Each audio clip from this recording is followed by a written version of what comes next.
Saudara-saudari terkasih di dalam Tuhan Yesus Kristus. Shalom, salam sejahtera dan berkah dalam.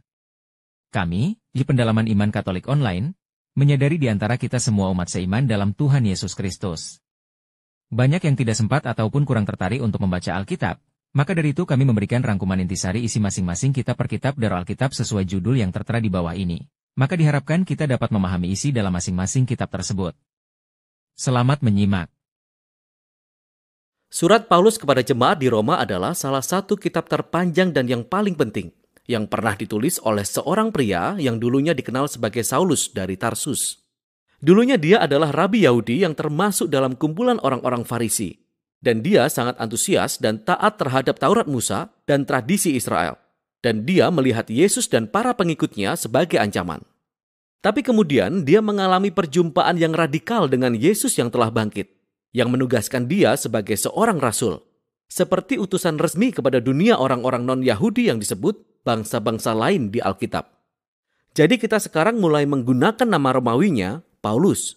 Dia mengadakan perjalanan di seluruh kerajaan Roma pada masa itu untuk memberitakan tentang Raja Yesus yang telah bangkit. Dan kemudian membentuk para pengikutnya menjadi komunitas-komunitas baru yang disebut gereja. Dan sesekali, Paulus menulis surat kepada komunitas-komunitas Yesus yang baru ini untuk membantu mereka menumbuhkan iman mereka atau menjawab berbagai pertanyaan. Dan kitab Roma adalah salah satu dari surat-surat tersebut. Sebenarnya ini ditulis cukup lama sejak ia memulai karirnya. Nah, dari kitab Kisah Para Rasul kita sudah tahu bahwa gereja di Roma telah ada selama beberapa waktu, beranggotakan pengikut Yesus dari bangsa Yahudi dan non-Yahudi. Namun pada suatu saat, Kaisar Romawi Claudius mengusir orang Yahudi dari Roma. Dan sekitar 5 tahun kemudian, orang-orang Yahudi ini termasuk yang mengikuti Yesus diizinkan untuk kembali. Dan ketika mereka kembali, mereka mendapati gereja yang telah menjadi sangat non-Yahudi, baik dalam kebiasaan maupun prakteknya, sehingga ini menimbulkan banyak ketegangan. Maka pada masa Paulus, gereja Roma terpecah. Orang-orang tidak setuju tentang cara mengikuti Yesus. Mereka memperdebatkan tentang apakah orang Kristen non-Yahudi harus merayakan Sabat atau makan makanan halal atau disunat. Jadi Paulus menulis surat ini untuk mencapai beberapa hal. Dia ingin gereja yang terpecah ini dipersatukan kembali. Dan tujuan praktisnya adalah dia berharap agar gereja di Roma dapat menjadi landasan bagi misinya untuk melangkah lebih jauh ke barat sampai ke Spanyol. Dan keadaan inilah yang memotivasi Paulus untuk menuliskan penjelasan lengkapnya tentang Injil dan kabar baik yang ia beritakan mengenai kehidupan, kematian, dan kebangkitan Yesus. Surat ini dirancang menjadi 4 bagian utama, namun menyatu menjadi sebuah penjabaran Injil yang mengalir panjang. Injil menurut Paulus, pertama-tama mengungkapkan kebenaran Allah yang kemudian juga menciptakan manusia baru yang menggenapi janji Allah kepada Israel. Dan Injil inilah yang akan menyatukan gereja. Dalam video ini, kita hanya akan mengeksplorasi gagasan-gagasan di pasal 1-4. Jadi Paulus membuka dengan memperkenalkan dirinya sebagai rasul yang ditunjuk oleh Allah untuk menyebarkan Injil tentang Yesus. Bagaimana dia adalah Mesias orang Israel yang telah bangkit dari antara orang mati sebagai anak Allah, Raja bangsa-bangsa. Dan Yesus sekarang memanggil semua umat manusia untuk berada di bawah pemerintahannya yang penuh kasih. Dan Paulus mengatakan bahwa kabar baik mengenai Raja Yesus ini pertama-tama adalah kuasa Allah untuk menyelamatkan semua manusia yang percaya padanya. Dan yang kedua, kabar baik ini mengungkapkan kebenaran Allah. Nah, kebenaran adalah sebuah kata perjanjian lama yang kaya bagi Paulus. Kata-kata ini menggambarkan karakter Allah yang mana dia selalu menerapkan keadilan, yaitu tentang apa yang benar dan apa yang baik, juga bahwa dia setia dan adil untuk menggenapi janji-janjinya. Dan Paulus mengatakan bahwa kisah Yesus menunjukkan bagaimana Tuhan telah melakukan kedua hal ini. Bagaimana? Pertama-tama, kita melihat Kejadian pasal 3-11 yang diceritakan kembali secara kreatif oleh Paulus. Dia menunjukkan bagaimana seluruh dunia non-Yahudi, semua bangsa, telah terjebak dalam pusaran dosa dan keegoisan. Hati dan pikiran manusia telah rusak, kata Paulus. Kita telah berbalik dari Tuhan untuk menyembah berhala, yang artinya berusaha menemukan makna tertinggi dalam hal-hal yang diciptakan dan kemudian memberikan kesetiaan tertinggi kepada hal-hal yang bukan Tuhan. Hal ini menyebabkan penyimpangan kemanusiaan kita dan perilaku yang merusak. Sehingga yang tertinggal adalah manusia yang dinyatakan bersalah yang dituntut di hadapan Tuhan yang adil dan benar. Yang mengenai hal ini orang Israel mungkin berkata, "Ya, ini adalah hal yang baik bahwa Allah memilih umat kami dari antara bangsa-bangsa. Dia menyelamatkan kami dari perbudakan Mesir, memberikan kami hukum Taurat seperti hari Sabat dan makanan halal dan sunat. Dan ini semua menunjukkan bagaimana kami harus hidup sebagai umat Allah yang kudus." Tapi Paulus berkata, tidak secepat itu.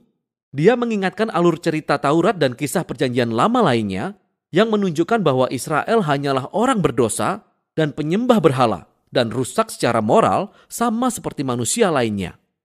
Orang Israel sebenarnya lebih bersalah dari orang non-Yahudi, kata Paulus, karena mereka punya hukum Taurat.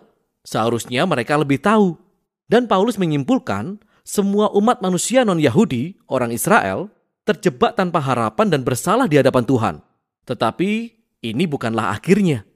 Kabar baik tentang Yesus adalah tanggapan Tuhan. Daripada menyimpan kesalahan manusia, Yesus datang sebagai Mesias orang Israel untuk mati menggantikan semua orang sebagai korban atas dosa-dosa. Sebagai pengganti kita, Yesus menanggung semua ganjaran yang setimpal dari penderitaan, dosa, dan kematian yang telah kita sebabkan di dunia ini. Dan dia mengalahkan semuanya dengan kebangkitannya atas maut. Hidup kebangkitannya yang baru inilah yang kini ia sediakan bagi yang lain. Yesus telah menjadi diri kita supaya kita bisa menjadi seperti dirinya. Dan Paulus berkata bahwa semua ini adalah cara Tuhan membenarkan orang-orang yang percaya atau beriman kepada Yesus.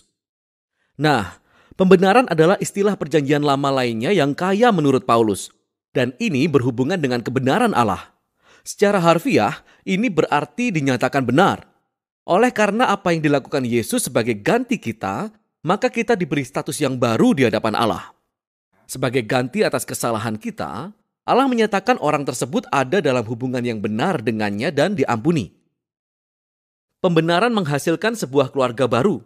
Orang-orang yang percaya kepada Yesus diberikan tempat di antara umat perjanjian Allah. Pembenaran juga menghasilkan masa depan yang baru yang memulai perjalanan hidup yang diubahkan oleh kemurahan Allah. Jadi, semua hal mengenai pembenaran ini adalah karunia Tuhan bagi mereka yang melalui imannya ada di dalam Kristus. Dan ini membawa Paulus ke pasal 4 untuk menggali implikasi-implikasi besar yang dimiliki semua hal ini bagi orang-orang yang dapat menjadi bagian keluarga perjanjian Allah. Dia kembali ke kisah Abraham di Kejadian pasal 15. Sebelum hukum Taurat diberikan kepada orang Israel, Abraham telah dibenarkan atau dinyatakan benar di hadapan Tuhan. Bagaimana caranya? Allah berjanji bahwa Abraham akan menjadi bapa dari keluarga multi etnis yang besar yang akan menerima berkat Allah. Tapi dia dan istrinya Sarah sudah sangat tua dan mereka tidak pernah dapat memiliki anak. Tetapi Abraham memiliki keyakinan dan kepercayaan radikal terhadap janji Allah. Maka Tuhan menyatakan dia sebagai orang benar. Dan Paulus berkata bahwa sekarang Abraham telah menjadi bapa dari keluarga perjanjian Allah yang baru dan ini menyebar sampai ke seluruh dunia. Keluarga ini terdiri dari orang Yahudi dan non-Yahudi yang memiliki iman dan percaya yang sama terhadap dia, yang menggenapi janji Tuhan kepada Abraham, Yesus Sang Mesias. Jadi mari kita berhenti sejenak dan meringkas gagasan utama Paulus dari pasal 1 hingga 4. Karena ini merupakan dasar untuk memahami keseluruhan surat ini. Semua manusia telah terjebak tanpa harapan dalam dosa dan perlu diselamatkan. Akan tetapi, penyelamatan ini tidak akan terjadi dengan orang-orang mencoba menaati hukum Taurat. Melainkan karakter Allah yang benar telah menggerakkan dia untuk menyelamatkan dunia ini melalui kematian dan kebangkitan Yesus. Sehingga dia dapat menciptakan keluarga Abraham yang multi etnis ini berdasarkan iman menjadi umat perjanjian baru kepunyaannya. Setelah ini Paulus akan melanjutkan dengan menunjukkan bagaimana keluarga baru ini menjadi bagian dari sesuatu yang jauh lebih besar, yang membawa mereka kepada cara hidup bersama yang sama sekali baru. Tapi semuanya akan berakar dari gagasan-gagasan utama ini yang dijabarkan di dalam pasal 1 hingga pasal 4 dari surat Paulus kepada jemaat di Roma. Kitab Kisah Para Rasul. Ini adalah volume kedua dari sebuah karya yang memiliki dua bagian yang menjadi satu, yang saat ini kita sebut Lukas Kisah Para Rasul. Keduanya ditulis oleh penulis yang sama, Lukas, rekan seperjalanan Paulus. Ini jelas dari pembukaan kitab ini di mana Lukas berkata, "Aku menulis dalam bukuku yang pertama yaitu kitab Injil tentang segala sesuatu yang mulai dilakukan dan diajarkan Yesus." Nah, di sini Lukas memberikan petunjuk tentang apa yang akan menjadi isi kitab Kisah Para Rasul ini.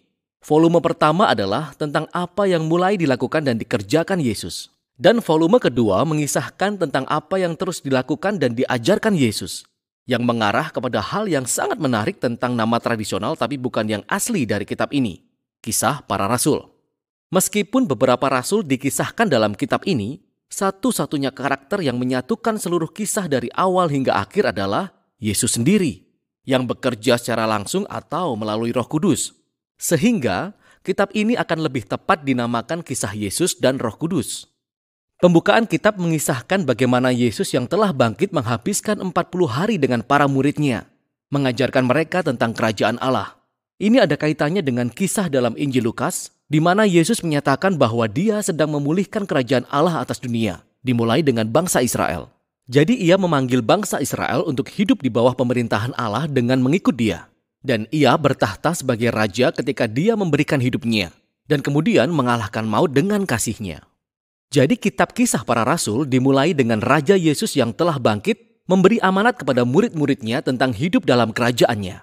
Yesus berjanji bahwa Roh Kudus akan segera datang dan membaptis mereka dalam kehadiran pribadinya. Dan ini menggenapi salah satu pengharapan inti dari nabi-nabi Perjanjian Lama, bahwa dalam kerajaan Mesianik, hadirat Allah, Roh-Nya, akan datang dan tinggal di tengah-tengah umat-Nya dalam bait suci yang baru, dan mengubahkan hati mereka. Sehingga Yesus berkata, ketika hal ini terjadi, Roh Kudus akan memperlengkapi murid-murid-Nya untuk menjadi saksiku di Yerusalem, Yudea, dan Samaria, dan sampai ke ujung bumi. Dari sini, Yesus terangkat di depan mata mereka sendiri. Dan awan yang merupakan gambaran yang diambil dari kitab Daniel pasal 7 menunjukkan bahwa Yesus sedang bertahta sebagai anak manusia yang dibenarkan setelah penderitaannya dan sekarang bersama-sama dengan Allah memerintah atas dunia ini. Kemudian, dia berjanji bahwa dia akan kembali suatu hari nanti. Demikianlah tema-tema utama dan susunan kitab Kisah Para Rasul mengalir dari pasal pembukaan ini.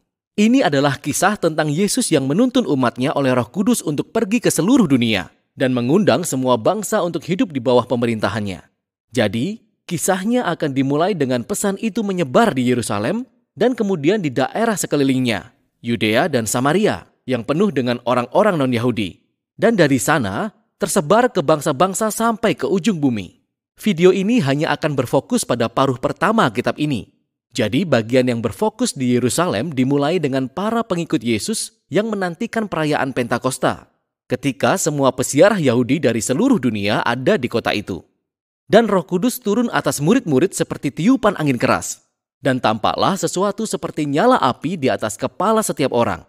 Dan mereka bersama-sama mulai mengumumkan dan menceritakan perbuatan Allah yang Maha Kuasa. Dan mereka berbicara dalam bahasa-bahasa yang tidak pernah mereka ketahui sebelumnya. Tetapi semua orang yang berkumpul di situ memahami sepenuhnya. Sekarang, untuk melihat apa yang Lukas tekankan dalam kisah ini, sangatlah penting untuk melihat akar perjanjian lama dari semua gambaran ini.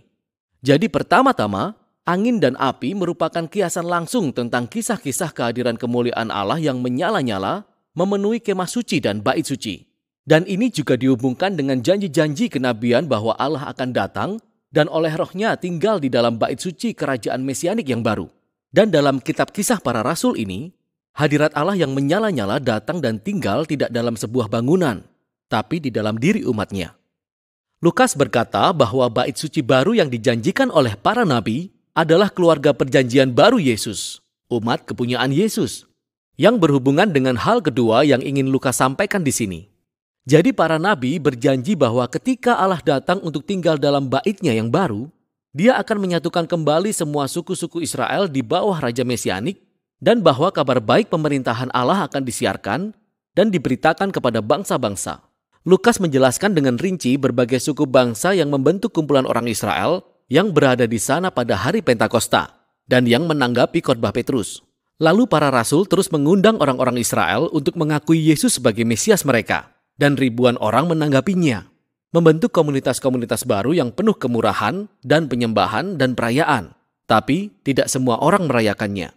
Dari sini, Lukas menunjukkan bagaimana keluarga baru Yesus langsung menghadapi permusuhan dari para pemimpin Yerusalem. Dengan desain simetris yang menarik, Lukas menceritakan sebuah kisah tentang dua bait. Jadi bait suci Allah yang baru, komunitas pengikut Yesus, setiap hari mereka berkumpul di pelataran bait Allah dan dari rumah ke rumah.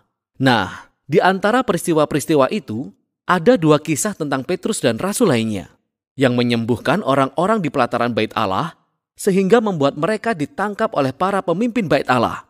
Setiap kali diikuti oleh khotbah Petrus, yang menegaskan bahwa Yesus adalah Raja Israel yang sejati. Dan di tengah semuanya ini, adalah kisah tentang para pengikut Yesus yang menyumbangkan kekayaan dan milik mereka untuk mengumpulkan dana bersama untuk membantu orang miskin. Ini sangat keren, tapi sepertinya agak aneh jika Lukas menyebutkannya di sini. Sampai kita menyadari bahwa ini adalah kebiasaan yang digambarkan dalam hukum Taurat dan yang lazim terjadi di bait suci Yerusalem dan para pemimpinnya. Jadi maksud Lukas di sini jelas. Bait suci komunitas Yesus yang baru menggenapi tujuan yang dimaksudkan Allah bagi bait suci Yerusalem untuk menjadi tempat di mana langit dan bumi bertemu, di mana manusia menemui kemurahan Allah dan hadirat yang memulihkan. Dan konflik antara 2 bait suci yang memuncak dalam Kisah Para Rasul pasal 6 dan 7 adalah gelombang penganiayaan pertama. Kemudian para pengikut Yesus, mereka terus bertambah banyak, membutuhkan lebih banyak pemimpin. Dan salah satu dari mereka, Stefanus, yakni seorang saksi pemberani bagi Yesus di Yerusalem. Dia akhirnya ditahan dan dituduh menentang dan bahkan mengancam bait suci. Kemudian di sini Stefanus memberikan khotbah panjang yang menunjukkan bagaimana para pemimpin Israel selalu menolak para pembawa pesan yang diutus Tuhan, termasuk Yesus dan sekarang murid-muridnya. Maka para pemimpin Yerusalem sangat marah. Mereka membunuh Stefanus dan memulai gelombang penganiayaan terhadap para pengikut Yesus yang memaksa sebagian besar dari mereka terusir keluar dari kota. Namun hal ini memiliki efek paradoks. Lukas menunjukkan bagaimana tragedi ini sebenarnya menjadi sarana di mana para pengikut Yesus sekarang diutus ke Yudea dan Samaria. Sekarang di bagian ini, Lukas telah mengumpulkan sekelompok kisah yang beragam yang semuanya menunjukkan bagaimana komunitas Yesus yang sebagian besar adalah orang Yahudi yang tinggal di Yerusalem menjadi pergerakan multi-etnis internasional. Yang pertama adalah misi Filipus ke Samaria. Samaria adalah wilayah musuh yang dibenci Israel, dan sebagian besar dari mereka mengikut Yesus. Selanjutnya, ada pertobatan Saulus dari Tarsus yang kemudian dikenal sebagai Paulus. Dia adalah musuh setia dan penganiaya pengikut Yesus. Hingga secara pribadi dia bertemu Yesus yang telah bangkit, dan kemudian dia menjadi pendukung Yesus yang gigih. Selanjutnya adalah kisah Petrus yang mendapatkan penglihatan mengenai bagaimana Allah tidak memandang orang-orang bukan Yahudi najis secara ritual atau tidak layak bergabung ke dalam keluarga Yesus. Dan kemudian Petrus dipimpin oleh Roh Kudus masuk ke rumah seorang tentara Romawi penuh dengan orang-orang non-Yahudi. Dan mereka semua meresponi kabar baik tentang Yesus. Bahkan Roh Kudus datang dengan dahsyatnya atas mereka, sama seperti yang dia lakukan kepada murid-murid Yahudi di pasal 2. Tema-tema ini semuanya menyatu dalam pendirian gereja di Antioquia, kota terbesar dan paling kosmopolitan di daerah Kekaisaran Romawi. Dan Lukas memberitahu kita bahwa Barnabas, pemimpin Yahudi dari gereja Yerusalem, datang bersama-sama dengan Paulus untuk membantu memimpin komunitas gereja ini. Dengan demikian, ini menjadi gereja multi-etnis terbesar pertama dalam sejarah. Disitulah para pengikut Yesus disebut Kristen untuk pertama kali. Dan dari sinilah misionaris-misionaris internasional pertama diutus. Jadi kita melihat amanat agung Yesus menjadi kenyataan. Dan ini membawa kita ke dalam sisa kisah Lukas. Tapi untuk sekarang, demikianlah isi paruh pertama kitab Kisah Para Rasul.